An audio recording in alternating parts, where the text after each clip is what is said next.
साधक के जीवन में हर रोज दिवाली है, प्रतिनित्य दिवाली। जहाँ दिया जला वहाँ दिवाली, और जितने अधिक दिया जले उतना ही दिवाली का बड़ा महोत्सव है।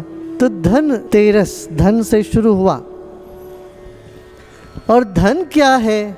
हमारे वेदों में श्री सूक्त में बोला गया धनम अग्निर, अग्नि धन है। तेरे भीतर जो तेज है, जीव है, वो अग्नि, जो अग्रगणी है वो अग्नि है, जो आगे बढ़ते हैं वो अग्नि है, वही अग्नि। तो आपके भीतर एक उत्साह है तो वो धन है। आपके भीतर जो जोश है, आग है, वो धन है। धनम अग्नि धनम वायु, प्राण और वायु जो है ये धन है। आज हवा भी अच्छे लेने के लिए नहीं मिलती बड़े बड़े शहरों, प्रदूषण के वजह से। मान लो एक प्रदूषित वातावरण में हम थोड़ी देर भी रहें, बस जीवन बीमारियों से पीड़ित हो जाता है, जीवन नहीं रह सकता। तो जीवन का आधार जो धारण करता है वो धन है, और वायु धन है। धनम अग्नि धनम वायु धनम सूर्यो धनम वसु। सूर्य भी धन है। आज देखिए एनर्जी, हम लोग सूर्य को कहते हैं clean energy, solar power energy, इतना सारा आजकल चल पड़ा है देश में। वो सूरज ही धन है। सूरज से हमें सब कुछ प्राप्त है। इस बात को पुराने ज़माने में लोग जानते थे, इसलिए कि धनम सूर्यो धनम वसु। सूर्य धन है। अभी अभी हाल ही में शायद 50-60 साल में सूर्य की शक्ति को, ऊर्जा को हमने विद्युत तरंग में बदलना सीखा है, और विद्युत धन है। विद्युत से ही सब कुछ चलता है। अब देखिए एक दिन करंट नहीं है तो घर में ना रेफ्रिजरेटर चलेगा, ना फ़ोन चलता है, ना कुछ भी चलेगा ही नहीं। जीवन चलाने के लिए क्या चाहिए? हमें विद्युत चाहिए, और विद्युत सूर्य से मिलता। सो सूर्य धन हुआ है कि नहीं हुआ, है ना? वसु हो। और जीवन नहीं है, प्राण नहीं है तो और क्या है? लाश है। तो ये जीवनी शक्ति है, जीवनी ऊर्जा जिसको वसु कहते हैं, वो धन है। इसको मानो। सिर्फ रुपया, पैसे, चांदी, सोने के सिक्के को धन मानना मूर्खता है। जीवन को ही धन मानने से धन्यभागी हो जाते हैं, और जीवन में धन्यभागी महसूस करना ही सबसे बड़ा धन। जो अभाव में पीड़ित रहते हैं, अभाव में बने रहते हैं, वो धनी नहीं है। जो धन्य होते हैं वही धनी है, और धन्यभागी हो जाए वो सच में धनी है। वो धनतेरस का यही है। आपने जितने भी अपने जीवन में मिला है आपको, इन सब को याद करो, इन सब के लिए कृतज्ञता व्यक्त करो, शुक्रगुजार करो, कृतज्ञता व्यक्त करो। यही है धनतेरस का लक्ष्य। सो धनतेरस के इस लक्ष्य को लेके उपलक्ष्य में क्या करते हैं? अपने घर में जो भी चीज़ें रखी हुई है सब सामने रखे। अरे हमारे पास तो भरपूर है भाई सब कुछ। वो याद आते ही अभाव मिट जाता है, लोभ मिट जाता है। जब तक लोभ और अभाव ना मिटे जीवन में, तब तक समझना दरिद्रता ही बनी रही। लोभ और अभाव मिट गया, तृप्ति झलकी तो दिया जल गया, समझो अंधेरा मिट गया है। अंधेरा मिट गया। और ये अंधेरा मिटने के लिए हमें क्या चाहिए? ज्ञान की दिया चाहिए। वही नरकासुर की वध के बाद श्री कृष्ण कहते हैं कि तुम्हें क्या चाहिए नरकासुर? देखो वो नरकासुर वध से भी उनको मुक्ति मिल गई। वो ज्ञान आ गया ना, अरे मैंने इतना पाप किया, इतना पीड़ा किया, अब मेरे जाने से सब लोग दिया जलाएं, सबके जीवन में रोशनी आ जाए। मैं अंधेरा में जीता रहा, नरक में जीता रहा पूरा जीवन। ये नरक क्या मेरे साथ ही चला जाए, किसी के जीवन में ना आया। हर एक अपने जीवन में ज्ञान की दिया जला के, ज्ञान की ज्योत जला के, अभाव को खत्म करके, अभाव को समाप्त करके संपन्नता को अनुभव करें, स्वभाव में टिकें। ऐसा उसने वर मांगा, और कृष्ण तो बोले हाँ ठीक है, बढ़िया है। ऐसे हो जाए। तो तब से नरक चतुर्दशी चली आ रही है। 3 रात्रि की महत्व दिया गया है हमारे शास्त्रों में। कालरात्रि, महारात्रि, मोहरात्रि, ये 3 रात्रि है। कालरात्रि कब है? नवरात्रों में आता है, 7वें दिन, अष्टमी के पहले दिन। यहाँ सब करते ना अपना इतना उत्सव मनाते हैं, वो कालरात्रि है। और ये महारात्रि है। कौन? अमावस्या जो परसों आ रही है अमावस्या, महारात्रि। महारात्रि माने महाशिवरात्रि नहीं है। अक्सर महारात्रि माने महाशिवरात्रि सुननी, दिवाली को महारात्रि कहते हैं। कालरात्रि, महारात्रि। मोहरात्रि कौन सी है? होली। होली को मोहरात्रि कहते हैं।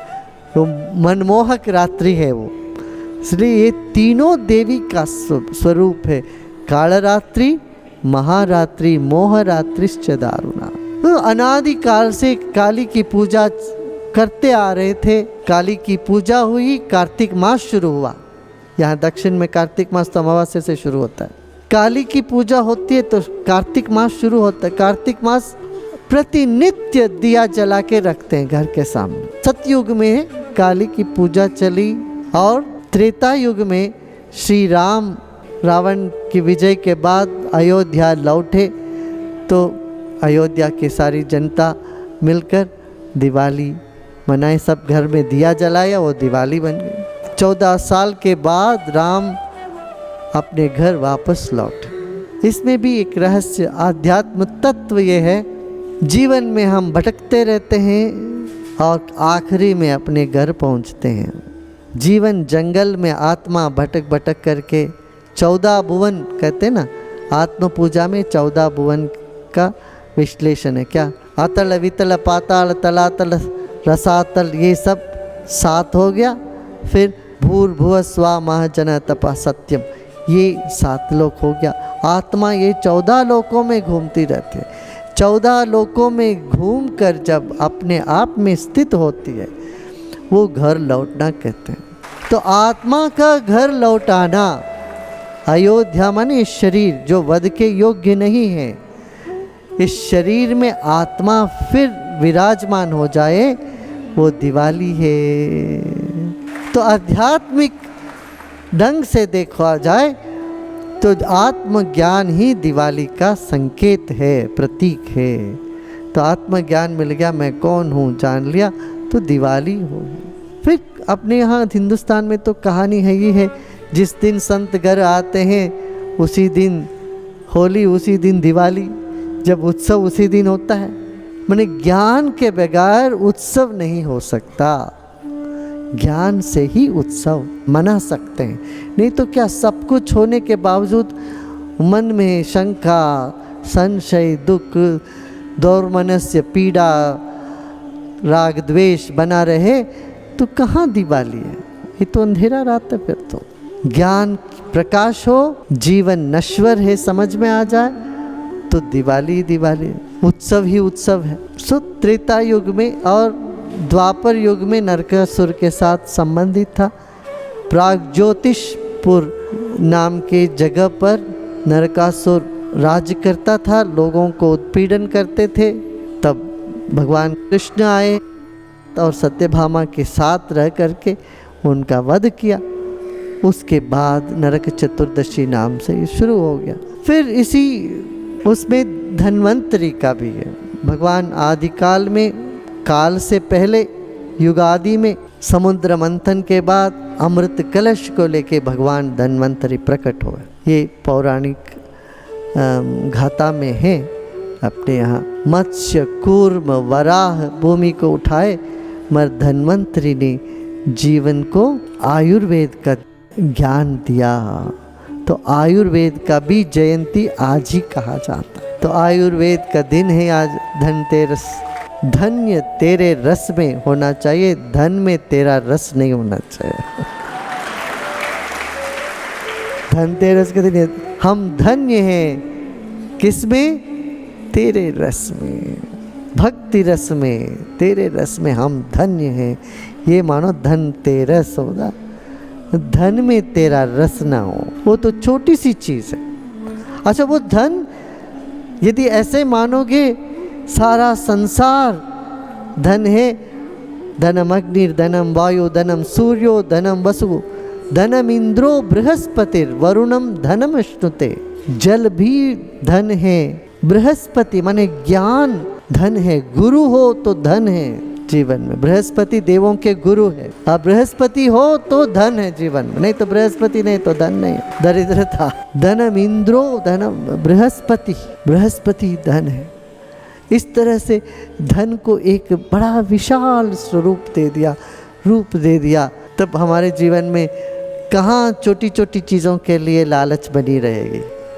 लालच करना भी हो तो बड़ी चीज़ के लिए करो, बड़ा लालच रखना चाहिए भाई, लालच को बढ़ाओ या खत्म करो। अब बीच में लटकने से ही सारी समस्या होती है। इस समाज में बुद्धिमान के पास कोई परेशानी नहीं है और बिल्कुल बेवकूफ़ हो तो वो बड़े मस्त रहते हैं, उनका जीवन भी आराम से चल जाता। ये बीच में होते ना आधे जानकारी वाले, सारे उपद्रव इन्हीं से होते हैं। जो आधे लटके हुए ना इधर के ना उधर के, वो परेशान खुद भी रहते हैं, दूसरों को भी परेशान करते रहते हैं। पूर्ण ज्ञानी कभी परेशान नहीं होते, या अज्ञान में रहने वाले भी कोई परेशानी नहीं है, आराम से मस्ती से रहते हैं वो लोग। अब बीच वालों की सारी बात है, और असल में ये सारे त्योहार है बीच वालों के लिए। ये बेवकूफ़ क्या मनाएंगे और ज्ञानी क्या मनाना। ज्ञानी का तो पूरा जीवन ही उत्सव है, और ये बीच में थोड़ा लटके हुए ना, इधर का ना उधर का, कभी इधर कभी उधर, उनके लिए ये सब त्योहार बनाया जा रहा है। सदियों से ये जो प्रथा है भारत में, ये बहुत महत्वपूर्ण ये कार्य है, महत्वपूर्ण प्रथा है। यहाँ दक्षिण भारत में क्या है, लोग कहते हैं कि एक रिवाज है, गंगा तो सबके लिए प्रिय है भाई। जब महादेव के सिर पे जो चढ़ के बैठ गई, वो किसके प्रिय नहीं होते, तो सबके प्रिय है गंगा जी। और यहाँ से उन दिनों में गंगा तक पहुँचना तो असंभव होता था। कहाँ दक्षिण भारत, कहाँ तमिलनाडु से, कहाँ गंगा जी। जब गंगा यात्रा, काशी यात्रा करने जाते थे लोग, घर में बताते जाते थे, देखो मैं आया तो आया, नहीं आया तो नहीं आया। तो जो जिन को सब देना दे दूँ करके, जय सिया राम करके सबसे विदा लेके निकलते थे।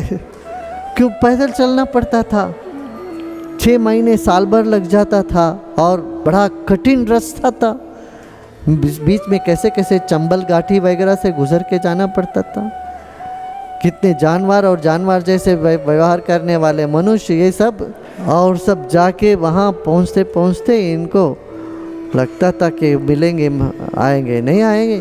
तो जब काशी होके लौट के आते थे तो बड़ा उत्सव मनाते। आज भी ये प्रथा है, जो भी काशी यात्रा करके घर लौट आते हैं, पूरे मोहल्ले के लोगों को बुला के, 100, 200, 250 लोगों को, पूरे गांव के लोगों को बुला के उनको भोजन रखना, उत्सव मनाना, क्या क्या, सही सलामत आ गए घर।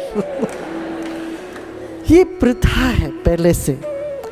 ऐसे यहाँ शादी जब होता है इधर कर्नाटक में, वर चल पड़ता है, मैं काशी जा रहा हूँ, छाता लेके, छड़ी छाता सब लेके। तब वधू के माता पिता उनको रास्ते में रोकते हैं, भाई काशी मत जाओ, मैं अपनी बेटी देता हूँ, घर आ जाओ। तो काशी यात्रा रोक के उनको लौटा के, उनका पाँव धो करके वधू के माता पिता उनको समझाते हैं, काशी आ जाने की ज़रूरत नहीं, तुम आ जाओ घर, आप आ जाइए, हमारे बेटी को आप विवाह कर ले। वो वर लौट आता है तो वरमाला होती है, फिर घोड़े पर सवार होके नहीं, छड़ी लेके, चप्पल जूता सब देते हैं उस वक्त, वो जूता पहन के आता है, वो चल के आता है। तो यहाँ पर गंगा में नहाने का तो तमन्ना सबको हुआ करता था। तो लोगों ने प्रार्थना किया, तो भगवान शिव ने कहा और गंगा मैया ने कहा, चलो आज दिवाली के दिन मैं हर घर में मैं प्रत्यक्ष हो जाती हूँ। यहाँ तो क्या करते हैं, धनतेरस के दिन, नरक चतुर्दशी के दिन, लोग अपने हंडे जिसमें पानी भरते हैं उसको अच्छे से साफ सुथरा करके, चंदन वगैरह उसको लगा के, उसको फूल माला से सजाते हैं, फिर पानी भरते हैं। पानी भरने के बाद मानते हैं गंगा जी आ गई है। फिर उससे सुबह सुबह 4 बजे सब स्नान करते हैं अच्छा, यहाँ दिवाली मुबारक नहीं बोलते लोग, एक दूसरे को कहते हैं आपने गंगा स्नान कर लिया क्या, ये पूछते हैं गंगा स्नान हो गया क्या। ये एक दूसरे को जो अभिवादन करते हैं, वो एक शुभकामनाएं जो देते हैं, वो एक प्रश्न के रूप में देते हैं, आपने गंगा स्नान कर लिया क्या। हाँ, सब बोलते हाँ जी हो गया गंगा स्नान। तो ये प्रथा यहाँ चल पड़ी है। तो गंगा जी से भी दिवाली का इतना गहरा एक बांधव्य जोड़ दी गई है। तो लोग तृप्त हो जाते हैं, अरे गंगा जी हमारे घर पे आ गई, ये हम भी पवित्र हो गए। मतलब क्या है, जब ज्ञान आया या ज्ञान आने से पहले अपने आप को पवित्रता में महसूस कर, मैं पवित्र हो गया हूँ। वो ज्ञान, भक्ति और कर्म से पवित्रता जीवन में आ जाती है। हम मानते चले जाते मैं पापी हूँ, मैं पापी हूँ, पापी हूँ, वो पाप ही पकड़ के बैठे रहूँ। कोई अपना परछाई को देख के समझा मैं ये परछाई हूँ, परछाई हूँ, तो परछाई के साथ ही रहोगे।